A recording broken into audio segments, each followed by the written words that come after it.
So we are a family-owned car wash that my mom and dad started in 1965. We currently have 21 car washes, 9 Jiffy Lubes.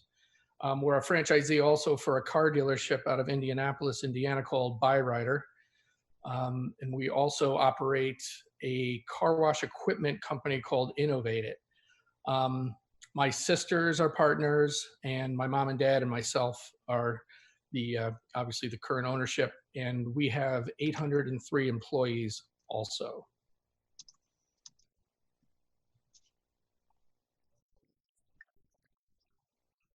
No, we've got a lot going on right now. We're also, we are expanding rapidly. We're trying to, add new locations around, the Albany, New York area. We're about an hour north to Queensbury. We're an hour south to Kingston.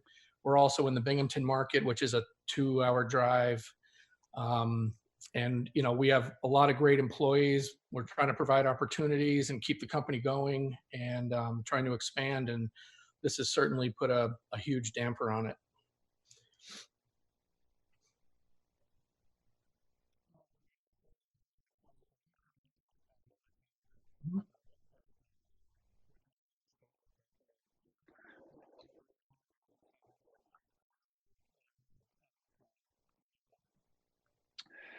Well, lately I'm just a guy in the basement wearing a lot of leisure wear as I work from home now. Our staff in Chicago has been out of our office about 10 days or so. And so I've been with the association since 2006. My first day on the job, in fact, was back then it was Car Care World Expo 2006. And we have a staff, we have 7 employees in the Chicago downtown offices that we have. But like I mentioned, we've got folks now working from home ever since the week, in fact, that we made the decision to cancel the trade show this year. So we've got now folks working remotely all around Chicago. Of course, Matt, you as our director of marketing up in Minneapolis, St. Paul. And so in my role, it's everything ICA.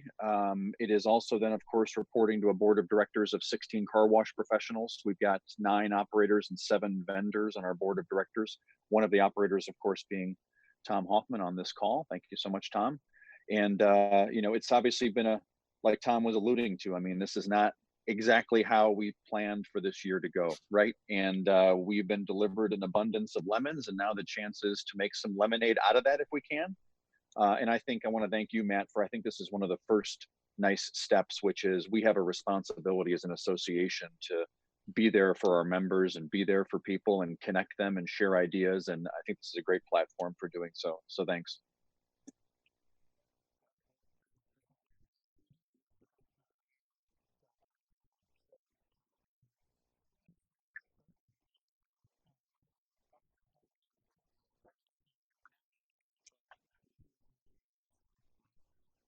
Yeah.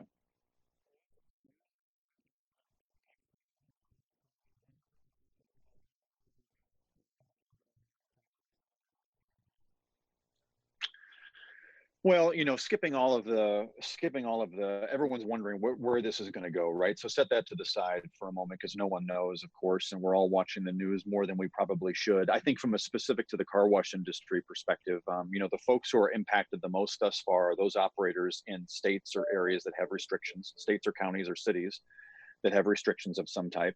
And we'll talk about that, I think, maybe in a minute, Matt. I mean, there's all sorts of questions around what am I subjected to?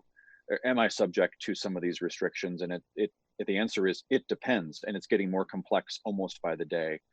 So the operator stuff will vary upon where you're located. It seems like in aggregate, what I would say is I'm seeing or hearing pretty consistently volumes being down. A lot of that just being less traffic on the street, automobiles. It seems like, in fact, Tom and I were visiting about this before it began, and I didn't reiterate back to him, but I agree. It seems like, the subscription business has become so important for the car wash model. That actually seems to be holding on, I think, is the good news. So volumes, everyday customer might be down a bit. Monthlies seem to be holding on. And then of course, we're also got to remember the suppliers in the industry and that side of the business. It seems like they haven't felt the immediate effects as you'd expect, right? this will trickle from how retail does is how the suppliers do. I think they haven't felt it as quickly as the car wash operator has, but obviously a lot of concern about how long this goes, and at some point they will feel it, and then how long does it last?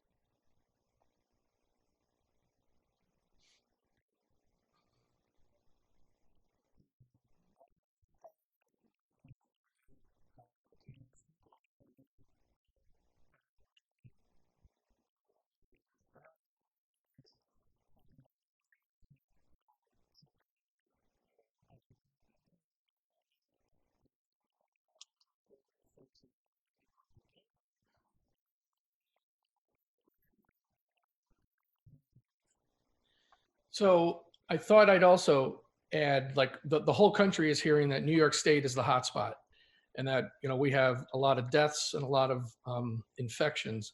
It's really just downstate. It's New York City, Westchester County. Upstate, we still have relatively very few infections and deaths. I don't even know if we have a single death yet, but it's certainly emotionally affecting all of us, including our customers. So last Friday, Governor Cuomo announced that he wanted all non-essential businesses to close. And in hindsight, we probably should have halted unlimited charges at that moment. We ended up closing on Sunday night, which was when the order took effect. So we stopped unlimited charges on Sunday night. So we had people being charged Saturday and Sunday morning that were calling us initially, like, I just got charged and you guys are closed. So we offered to bump those customers out an extra 30 days, and we're able to save the majority of them. This morning, so now we're at Thursday.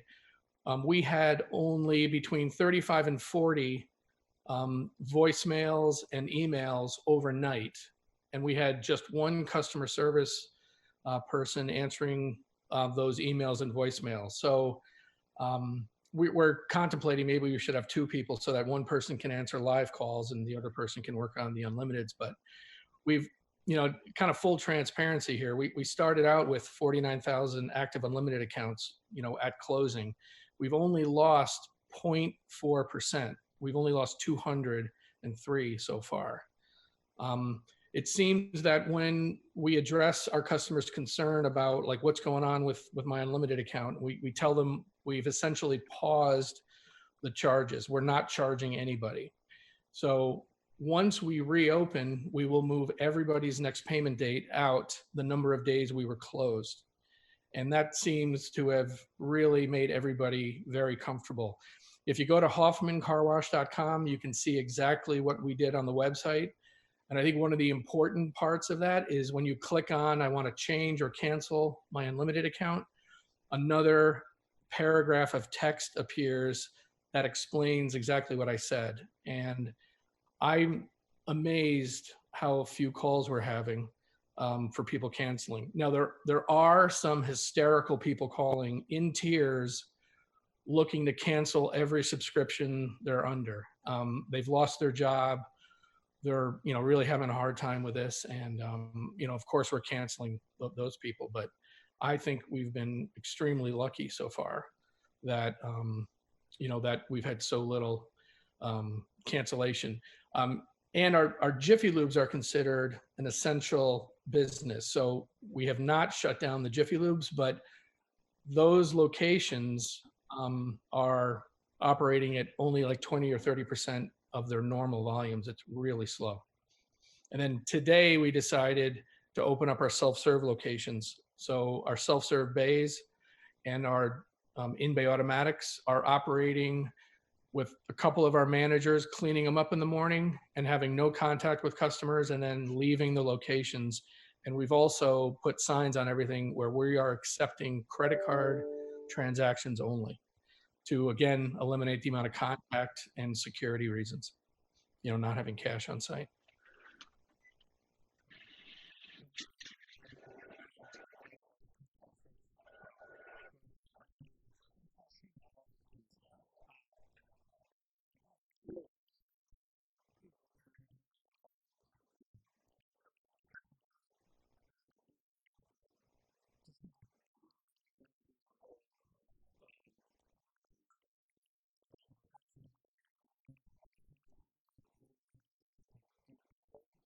Yeah, that's a good question. There's been a lot of confusion in our state, I think, over the executive order that Governor Cuomo issued, whether or not we were actually able to become essential somehow. There is a place on the website where you can apply to become essential. There's also some national code, I think, regarding a car wash is an automotive repair facility. So therefore you should be able to stay open. There was also a line in there regarding if you can operate with one employee, you could operate.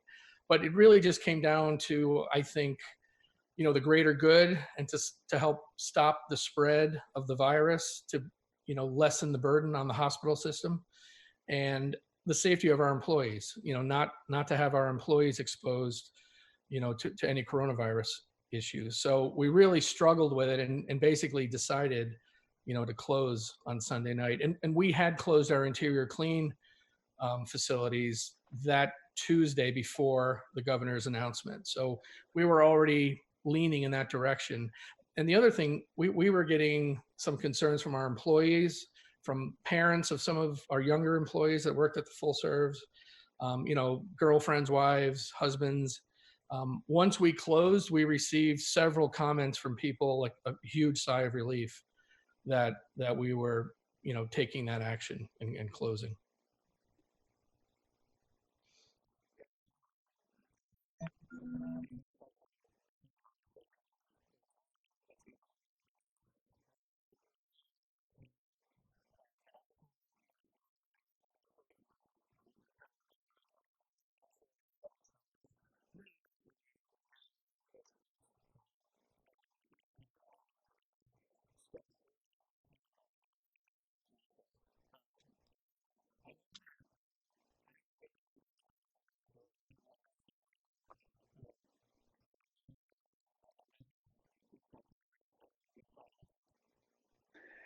Yeah, so Tom's experience is not, singular. I mean, there's a lot of people grappling with this, and so let me go into this. But first, I'm going to reference a website, which is carwash.org/sharing, and on that site, you're going to see reference to most of what I'll cover here, along with some other resources. We got stuff on there about what we're doing from a lobbying perspective on the federal side as these disaster relief bills kind of roll through the system. We have a live tracker being updated several times an hour with the different state declarations and business restriction orders that are being issued. As fast as they're issued, they're being updated. The new FMLA provisions that were adopted that are coming into effect here soon on leave for sick employees, et cetera. And then some information about the SBA loans and bridge gap loans and deferrals of existing loans. And that's going to change too when, I don't know if the House is going to address the Senate proposal that was adopted today or by tomorrow. So it's all happening fast. But let's talk about essential business for a minute. I think there's two aspects to this, and there's what's right and there's what's legal, or what you're able to do. The what's right one is going to be, actually both of these is going to be very much about what your situation is. And the owners and managers need to make this call. My guidance would be, number one, think about the circumstances where you are. Number two, think about your people and your employees. I mean, Tom gave a great testimony there in terms of the concern that employees were having about coming in certain jobs, in particular, maybe interior cleaning, versus if I'm coming into work to clean up a bay is different than running interior cleaning. And then I think also the what's right is then specifically to your operations is what can you do to take into account social distancing, contact with surfaces, and then safety at the site. Okay, so again, myriad different regulations that are out there. In some places, you can keep your business open if you have one employee. Well, do you want to run a conveyor with one employee only? You're going to have a safety consideration there. It's different with a self-serve, of course. The principle I've seen from a contact of surfaces and social distancing, which is kind of interesting, is this idea of window up washing, meaning as close as you can get to window up washing. Great. So what would that look like? Well, at its most pure form, perhaps, if you're able to let, for example, subscription customers in a tunnel situation use RFID or license plate recognition, and there's automatic recognition of the car, and it goes through, and you don't even have to swipe a card or touch with your finger any choices. You're getting to window up washing, which means there's no human contact at all. So I see operators, in terms of trying to do the right thing for their community and their people and keep safety in mind. That concept is the one element. The other is what's legal or permissible. Um, and I'll tell you, this is different even in a metropolitan area. Being in Chicago, we went to business restrictions last Saturday, shelter in place last Saturday at 5 p.m. Within an hour, I'm getting reports about how different jurisdictions, police departments were treating. Literally a half an hour afterwards, I got two reports. One was a car wash having a police officer stop by to tell the customers in the self-vac area, you can't be there. And another one, a suburban Chicago, was a police department calling a car wash to make sure they're still open because they want to wash their cars. 30 minutes apart from each other. On the legal side, here's what we've got again on that page. Early on, the Department of Homeland Security, so federal, issued this memorandum, link on the website, on March 16th. And what it talked about was what is an essential business or not, and even references critical businesses. Now, I want to be really clear. When I'm talking essential businesses in this context, I'm going to use capital E, essential. This is not my opinion, okay? So let's be real here. Is car washing as important as a frontline nurse? Of course not. Nurses and medical care professionals are essential. They're critical given the severity and what's going on in the world right now. I'm talking about essential in terms of the definition of what the Department of Homeland Security put out. So Department of Homeland Security comes out with, and I'm going to summarize it, read it yourself, is there are critical industries during times of national emergency, of course, food and medical and defense and law enforcement. And then there's what they variably call essential critical or essential services and industries, which have some role in supporting those critical things from keeping going, okay? That memorandum then talks about a handful of categories that could pertain to the car wash space. There is fuel, so gas stations, okay, lots of car washes at gas stations. There are convenience stores, quick serve restaurants, again, similarly. And then there is this idea of automotive repair and maintenance businesses. So on the auto repair and maintenance, if you're looking at the NAICS codes, okay, which is the North American Industrial Classification System, that's fun. It's a long laundry list of codes that every business in North America is put into. 8111 is auto repair and maintenance. Car wash falls under that. 8111-9 is car washing. So are you an essential business? In the grand context of the world and lives, no, is my opinion. Are you an essential business as is defined in or categorized by the Department of Homeland Security memorandum? Depending upon your business, you may qualify as an essential critical business. And so again, this comes down to the owner, manager making that decision in their market. You should ask, right? You should ask and see how it's being interpreted in your area. It's changing, like I said, every day. Yesterday, I heard a report about a city council affirming, in a major city, affirming that car washing is an essential service and can stay open, excuse me.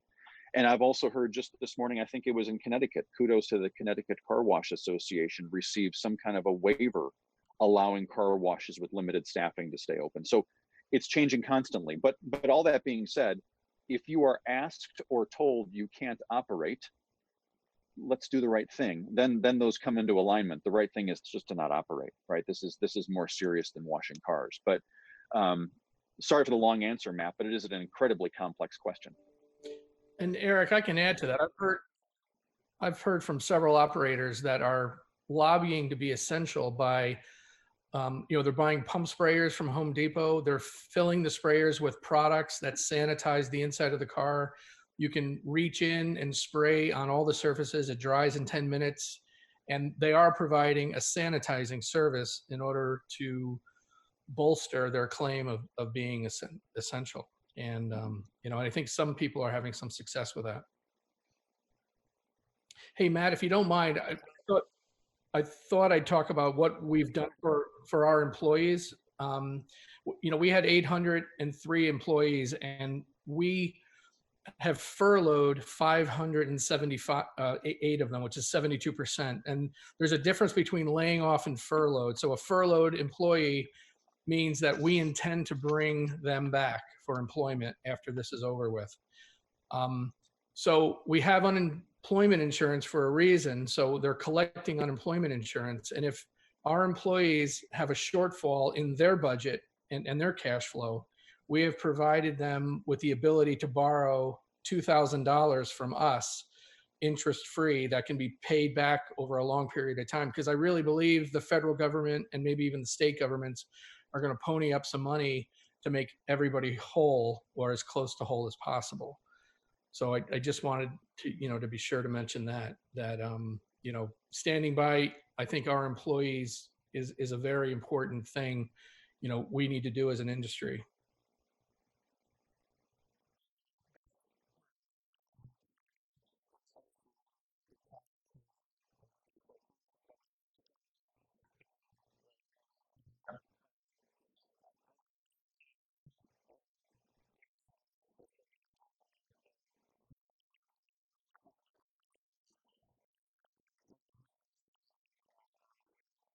Yeah. Yeah. And so far we've had 40, yeah, we've had 48 so far, so we've loaned out $67,000. So fortunately, it hasn't been a huge need at the moment. We're also paying, yeah, we're also paying for the health benefits, which include, their health care, life insurance, dental, eye, and so on. So hopefully we're going to be back soon.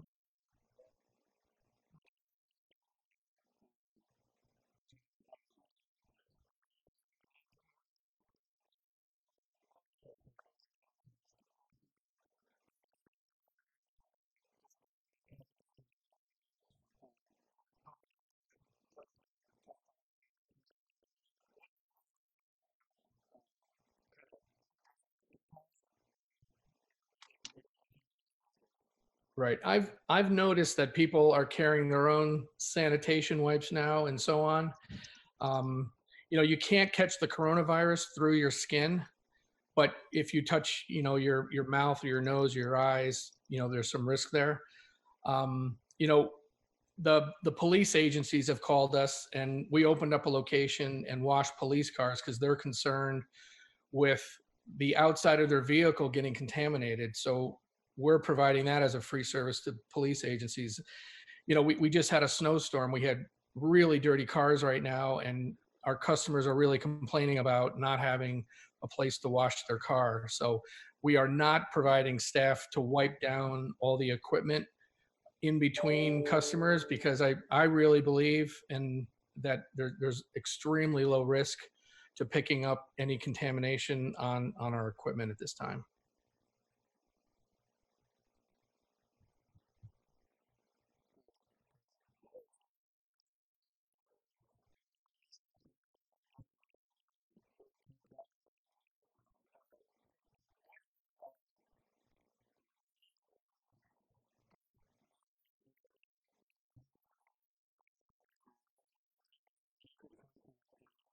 Right. So I said the 803 employees, 578 are furloughed. So we have 53 working remotely. We have 92 at the Jiffy Lubes. Some people have taken a leave of absence and paid sick time, but we do have a couple of maintenance guys wandering around. So I should mention, unfortunately we had some experience of closing a location for 90 days because of a landslide. And when we opened back up, we were surprised to find that almost every bearing in the motors of the drying system had seized up. So we build our own control systems that innovate it. So we wrote the software to exercise our equipment automatically twice a day for a minute. But I would recommend if you're an operator that had to close, go in at least once a week and run your equipment for a few hours. So to answer your question, we're just running around checking things, but we've also tried to automate some of the daily processes. Turn the heat down. Open signs aren't turning on automatically. That kind of thing.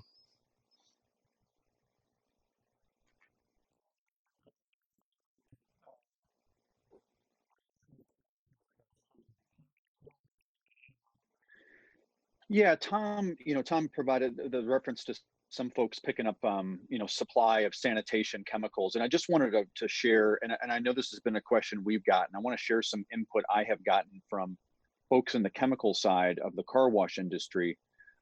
Okay, so I am not a chemist, okay? So I'm passing this along to you as an advisory, and that is, from what I understand, there has not yet been any kind of a declaration or government seal of approval on one particular or a number of particular ingredients that will absolutely kill the virus. Okay, so know that, number one. Now, what we hear routinely is soap and water is a great cure, or destroys the virus quite a bit, which is what we're all being advised to do. And car washing uses soap and water. So I think, from what I've heard, of course, logic would dictate that's great for the exterior of the car. When it comes to the interior, though, in particular, but even the exterior, I'd encourage folks to be really careful about not over-representing what you're doing. So sanitation is one thing. Declaring that you necessarily are killing COVID-19 is a different type of representation to the customer, right? And so, and even, by the way, if the chemistry may do that, if the sanitation chemistry, or at some point, if there is a chemical available to us that is a COVID-19 killing chemistry, it's the process you employ may or may not necessarily be 100% effective, right?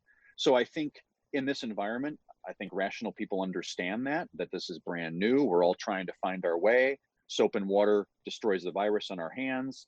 The exterior, the generalities of exterior cleaning, killing the virus, all make sense. But be really mindful of not overextending yourself based upon what we know and the facts as they are today. Good point, Eric.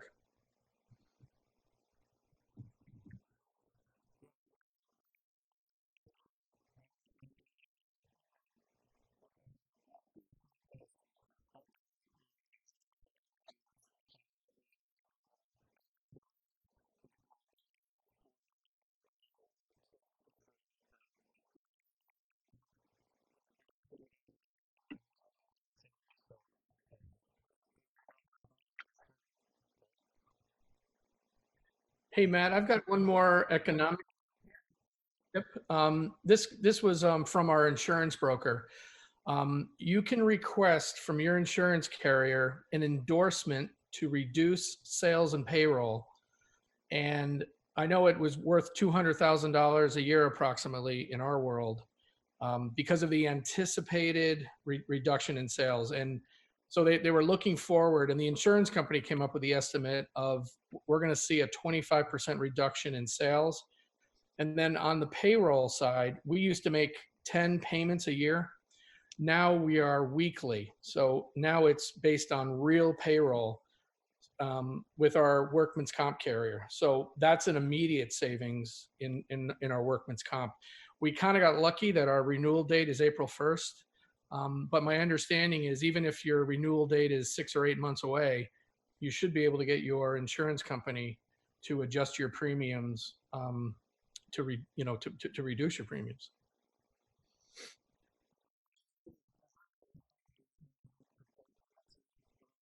Well, again, it came from my insurance broker, so I'm not sure. We also received a 2-month mortgage holiday from our bank. So the current loans we have with our banks, we do not have to pay the mortgage payments for the next 2 months.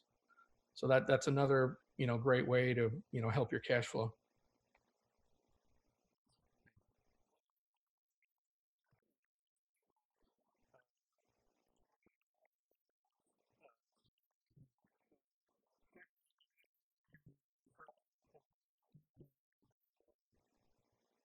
Yes, they are. They are applying for unemployment benefits, which my understanding is they'll receive, as much as 60% of their average wage that they had been receiving. So it's not quite making them whole, but again, we're going on the hope that, the federal government's going to step up and make up the difference.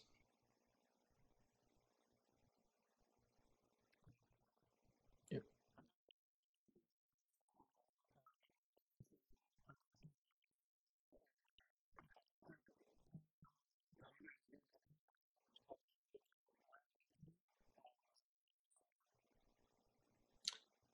Yep. I went through my notes, Matt, and I think I've covered everything I thought would be interesting. Yeah, thanks to you, Matt, again. Thanks to Tom for your time. Really appreciate that. Would imagine, listen, if there's more questions that come in over Facebook or whatever, we'll get to all those, right, Matt? Or we'll reply back to people. So it Yep. doesn't have to end now. And if there's other topics people want to see or other speakers they want to see, I'd encourage them to let us know that as well, because we'll be back next week.